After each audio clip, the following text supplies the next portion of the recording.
All right, so my name is Dr. Simbarashe Makuni. I'm the CEO and co-founder of Belvedere Medical Center. And today I just thought, let me just come through and just share with you a bit of my journey. So Belvedere Medical Center is a center that we started. And I think maybe before I go to much details about BMC, maybe let me tell you a bit more about myself. So I grew up in Kwekwe. I grew up in Kwekwe. For my primary school, I went to Kwekwe Primary School from grade 1 to 7. And then I remember at that time there was a new school that was started in Kwekwe. It was called Camelot. I'm sure many of you might know. So we are actually the pioneers. So for Form 1 and 2, I was actually one of the first pupils to actually enroll into that school. So I did Form 1 and 2. And then because it was a day school and my mom felt that I wasn't getting the kind of education I needed, and it was also a private school, but I think there were so many activities and I was very playful at the time. So my mom felt that I needed to go to a mission school. So Form 3, I was sent to a mission school, which was like in Marist. I don't know, Marist Nyanga. That's actually close to the border between Zim and Mozambique. So you go to Nyanga and then you go on a dust road and you get there. So that's where I did my Form 3 and 4. And for me, when I did Form 3 and 4 there, it was something that was a very different experience because I was not used to boarding school. So I think the first month I just lost a lot of weight there. And I remember my mom coming to visit. I think 4 weeks in, all the tuck was finished and there was nothing, So it was just really funny. And I remember then there would be, I don't know these days, but then when you are new at school, you'd get people, they would just bully you. So there was a lot of bullying. So I think in that first month, I didn't know what bread tasted like because people would just take it before. So anyway, I finally settled in and actually started doing well because when I did my O-levels, I actually passed well. And I told myself that I'm not going to go back to Marist. But anyway, I ended up back there for Form 5 and 6. And during Form 5 and 6, this is when I actually wanted to be an engineer, but one of the brothers there told me that, Doc, I think you're going to... So I wasn't a doc then, but he said, Simba, I think you're going to be a doctor. You'd make a very good doctor. And I actually laughed it off and I said, look, brother, unfortunately, I'm someone I love engineering and I'm going to be an engineer. So when the results came out, A-level, I done really well. And I actually went to the UK. And because my family, then a lot of people were now moving to the UK. So you'd find to be able to cater for school fees and things like that. My mother had to relocate to the UK. So everyone else was there, like my siblings and everyone was there. So I went to the UK immediately after finishing my A-level. Then when I got to the UK, I actually got a place at Imperial College. I went to the open day and I remember one of the professors says to me, okay, if you can work out this sum, I can give you a place. So I went there, I worked it out within a few minutes and I got a place to do engineering at Imperial College. So I was set. I thought I was just going to be an engineer. But then, my mom and relatives, they said, look, let's just apply and use it as well, just in case, So I did. I mean, I don't even remember where the application forms were because I never did it. But my uncle actually went, got the forms, sent them to the UK, and then we just filled out. I remember they said, if it's Zim, just put medicine number 1 and then so I put medicine number 1, number 2, I had my engineering and everything. And fast forward, I got the place for medicine. So now I got a place for medicine and I had a place for engineering and I was in the UK. Now in the UK those days, because I wasn't a local student, the fees were quite expensive. So one of my uncles says to me, you know what, he actually came to the UK from Zim, and he says, look, when I'm going back to Zim, I'm going to go back with this guy because he's got a place at UZ, and you can't be paying all these fees. So I mean, I felt disappointed at the time because I thought this was just supposed to be some plan B that is not supposed to be a reality. But anyway, I found myself back in Zim. I think that was in 2002. And then I started med school. So because of that, because I had like an engineering background, I never really wanted initially. The first 2 years were really difficult for me, medicine-wise, because these were the critical years, where you're doing a lot more reading and there are less calculations. And I had been someone who was more on the calculating side. So the first years were really, really hectic. And I remember after 2 years, my mom was like, if this is too hard, you can just quit. And I said to myself, no, I'm not going to quit. Let me just finish this. And after, so it took me coming back, spending 2 years doing it to actually start doing it, So then I was now glued into it. I was now a bit more serious about it. And then, I actually began to actually love doing medicine from then. So I managed to do my degree. I managed to graduate.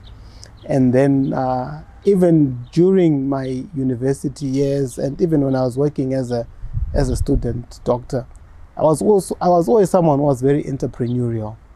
I just loved to do things. I just wanted to be someone who could take care of themselves. So I remember at uni, or when I was a student, I remember I actually had like a business. So I had some taxis. So we had some taxis. It was called Mbada taxis, So we had a few taxis, and we didn't have enough money to start that off, but we actually had taxis, and we actually began to get funds from relatives to say, if you invest so much in us or in me, I'll be able to give you back with interest. So that's how we funded our taxi business. And then also at that time, I started also doing buying and selling of cars. So my first car was like a Nissan Sunny Box, which is white. And I remember that one, my mom actually bought it for me because she wanted me to be commuting to school. But then I eventually sold it and then moved on to something else. And then I actually got an accident damaged car and then fixed it up. So I sold my Sunny for 1.5, I think. Got an accident damaged car for a similar amount, managed to fix it and sold it for like 4,000. And then I just started now doing buying and selling cars. And some of that capital, I started using it for the taxi business. So anyway, so fast forward so now I was now doing taxis, I was now doing car sales, and I was a doctor at the government hospital. So I'll do all my ward rounds in the morning, do everything, and then in the afternoon I'll do that. Or even on a Friday, I would be going to the border almost every Friday to get a car and then resell. And I was working with a very good friend of mine, so we would alternate at times. So anyway, so we did that, buying and selling. And then one of my dear friends, who's also co-founder of PMC, Dr. Anjum, we're in med school together. Then he says to me, Doc, I've seen this place in Belvedere. I think it can be a surgery. And then I'm like, okay, let's go and see it, And he's saying, look, I want to do something with you because I've seen how you're doing your stuff. Can we collaborate? So anyway, we came, and I'm sure the guys will share the pictures of how it was. So the place was along Samora Michelle. it was run down. There was a truck there. There was really nothing, you know. And then the landlord was asking us to say, "Are you guys interested in this place?" And we said, "Yes, we're interested," but we didn't even have money at that stage, you know. And I was still an intern at that stage. I wasn't even legally allowed to be working in private because I was still serving my government time, both of us. So anyway, we managed to look for a senior doc. Unfortunately, we had some meetings, but eventually she pulled out. And then we're looking to say, how are you going to fund this venture? We needed money, but how are we actually going to fund the venture?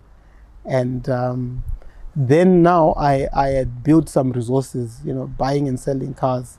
I remember I had built some resources. So I sold the car that I had then.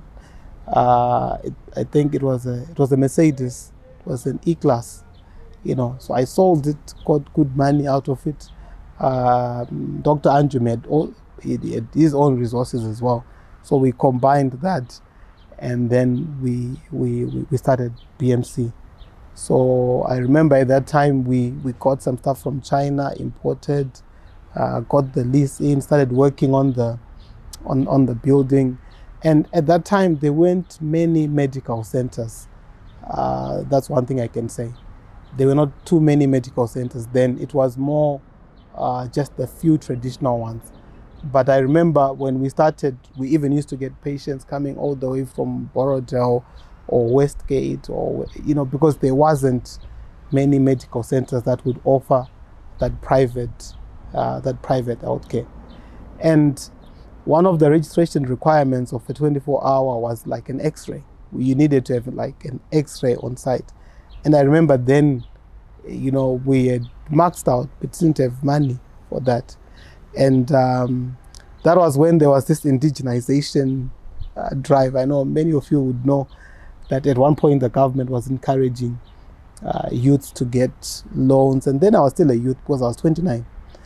So I managed to get some funding through Stanbic Bank to actually purchase an X-ray machine. And, you know, this was quite good because we didn't have any collateral, but because of that initiative, we were actually able to just get those funds.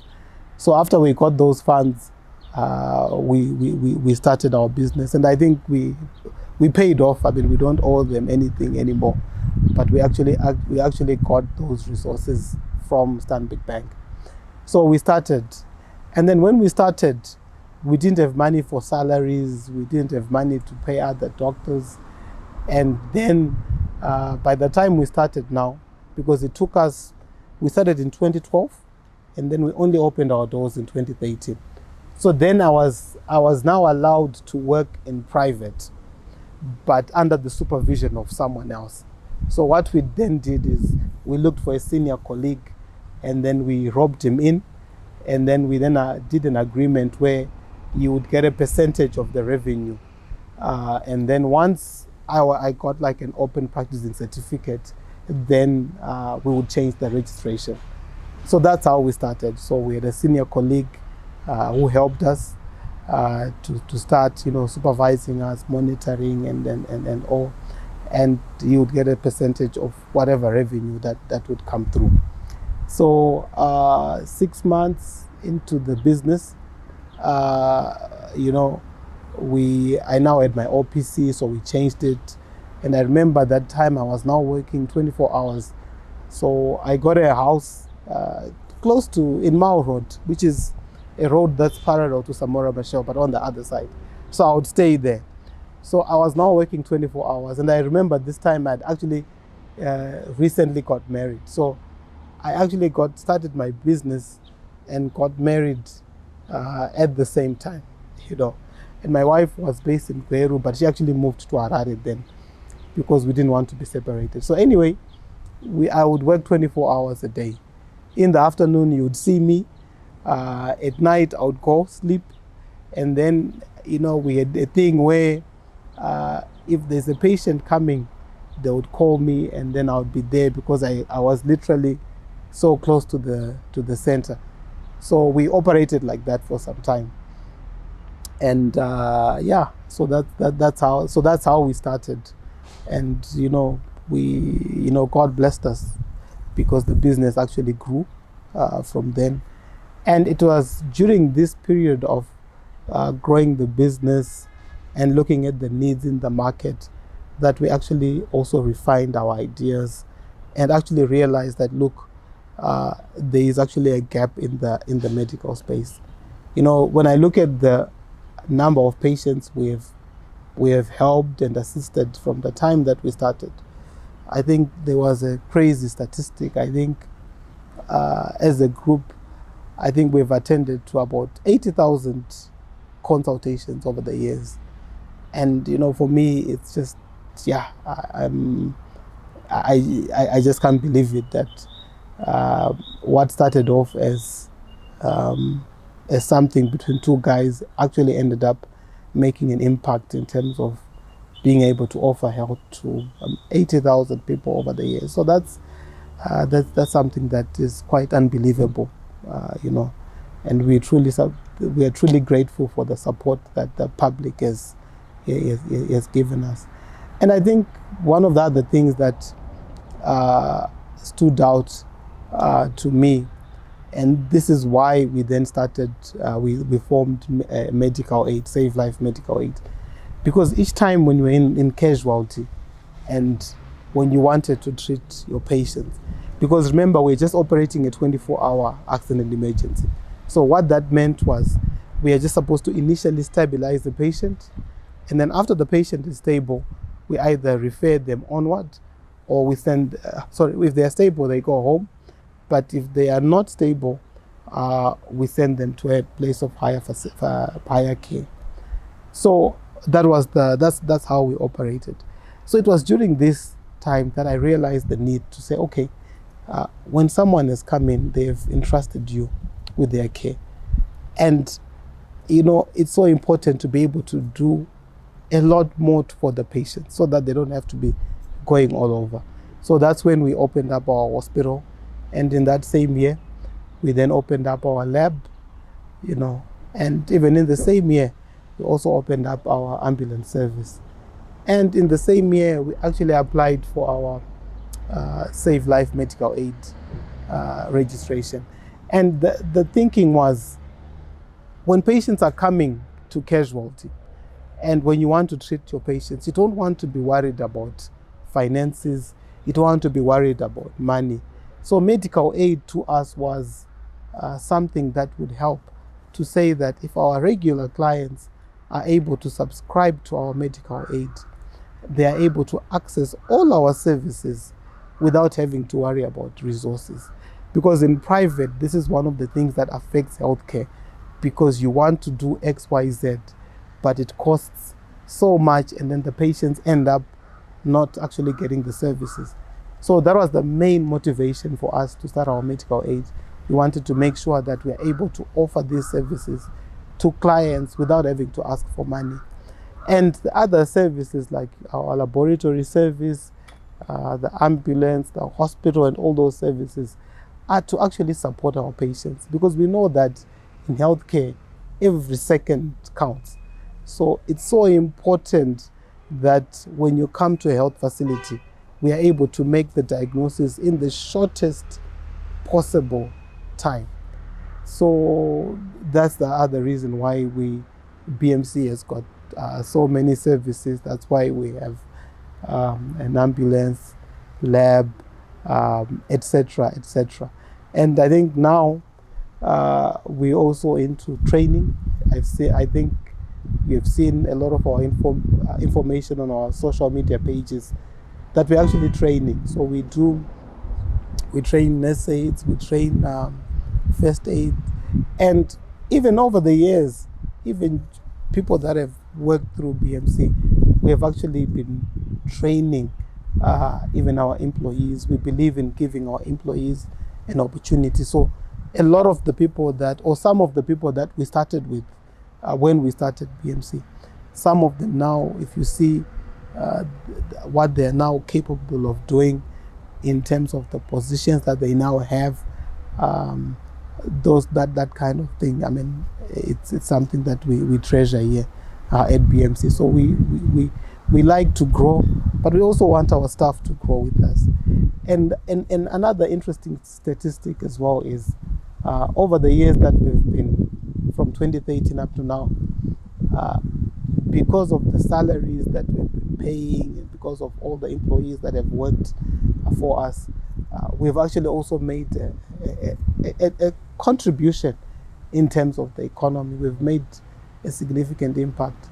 So after all is said and done, we know that we are not yet where we want to be. We are continuing to grow, because our plans now, we want to make sure that those services that are not available in the country, the so-called medical tourism, we want to reverse that. We want to make sure, we want patients to actually come to Zimbabwe, to actually come to BMC to access medical services, and not the other way around. So for me, that's the plan for the next 5 years. We are working to improve our services more than what we have. We are working to make sure that those services that are not available in Zimbabwe are actually available in Zimbabwe. We are also working to make sure that we get as many people as possible on medical aid, because this then helps them to access services when in need. So yeah, so for today, this is what I had to share. And I think, just in parting, I just kind of think that when I look back at the journey that I've walked, it's not been easy. It's never easy. And I mean, if I was to tell you everything, I think we would spend the whole day here. But one thing I can say is, do not despise the days of humble beginnings.